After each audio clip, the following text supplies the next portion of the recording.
La sécurité sociale. Raymond Barre en a parlé ce matin au Conseil économique et social, cet après-midi à l'Assemblée. C'est l'un des chapitres de son plan anti-inflation et il en sera fortement question ces jours-ci, toujours à l'Assemblée, dans le débat budgétaire. La sécurité sociale elle-même, on ne lui reproche pas grand-chose, sinon d'être l'une des plus perfectionnées du monde et l'une des plus enviées. Seulement, elle coûte cher, très cher même, puisque d'année en année, son déficit s'accroît, à tel point que Raymond Barre a dû proposer des mesures d'urgence, augmentation des recettes par l'accroissement des cotisations, entre autres, mais cela ne résout pas le problème de fond. Il va bien falloir transformer notre système d'assurance maladie. C'est le dossier de ce journal.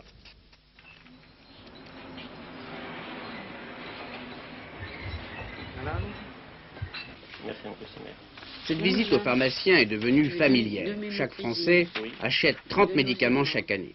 Comme toutes les autres dépenses de santé, celles de pharmacie, 20 milliards au total par an, augmentent rapidement.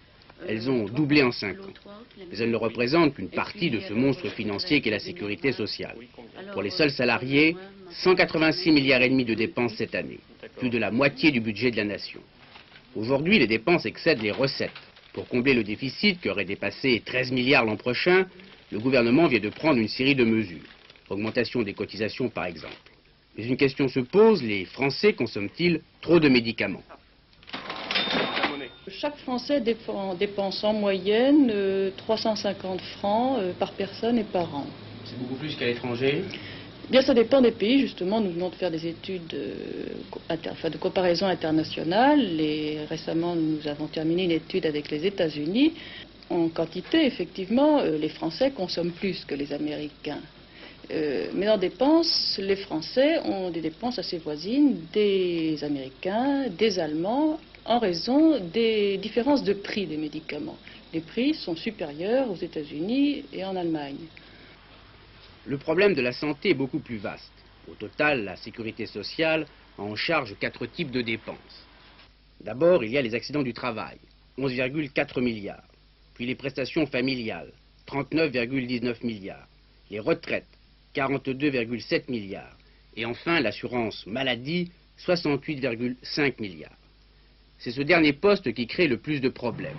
Le chiffre de 68 milliards et demi couvre uniquement les remboursements des seuls salariés. C'est par l'assurance maladie que le déficit arrive. Pour les dépenses maladie, l'hôpital se taille la part du lion, près de la moitié des dépenses. Les achats de médicaments viennent ensuite, suivis des honoraires médicaux. Tous les pays occidentaux doivent faire face à l'accélération des dépenses de santé. Mais elles sont difficiles à freiner car plus on propose de soins, plus il y a de médecins et plus les dépenses augmentent. On peut observer à l'intérieur de l'Hexagone des différences encore plus considérables qu'entre des pays totalement différents. Ça signifie qu'on est davantage malade dans certaines régions par rapport à d'autres? Ou ce sont des habitudes de consommation, des habitudes locales? Je pense que lorsqu'on parle de consommation médicale, il faut se rendre compte que pour consommer des soins, il faut que ces soins vous soient offerts.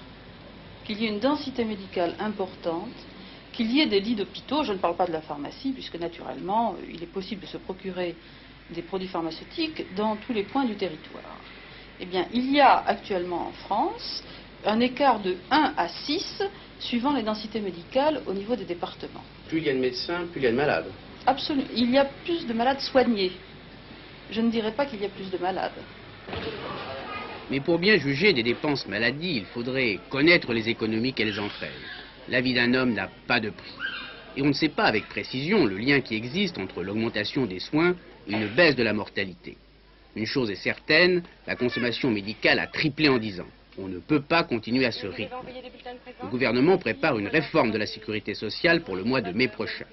Au-delà des économies à faire, il voudrait que chacun se sente plus responsable de ses propres dépenses. Sinon, le financement de la sécurité sociale deviendra impossible. Et personne, bien sûr, n'admettrait une baisse de qualité dans les soins. Nous sommes, pour ce qui nous concerne, opposés à une remise en cause du niveau des prestations. Certaines devront augmenter, pour les lunettes, pour les prothèses dentaires notamment. Mais cela coûtera cher, nous le savons. Où irons-nous chercher l'argent?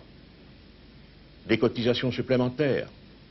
Vous savez bien que d'une façon générale, les salariés protestent lorsqu'on augmente leurs cotisations. Et pourtant, je pense que si l'on veut préserver cette sécurité sociale, c'est un des moyens. Je ne dis pas le seul, mais c'est un des moyens. Mais de toute façon, Si on ne le paie pas par cotisation, on le paiera par voie fiscale, car l'État, c'est l'impôt. Échapper à la douleur est aussi une des grandes conquêtes de l'homme. J'aime l'époque moderne parce qu'elle a su vaincre la rage de dents, a confié un jour un savant. C'est une boutade? Peut-être. Mais la douleur s'oublie vite. Et il faut se rappeler le prix à payer pour obtenir cet oubli.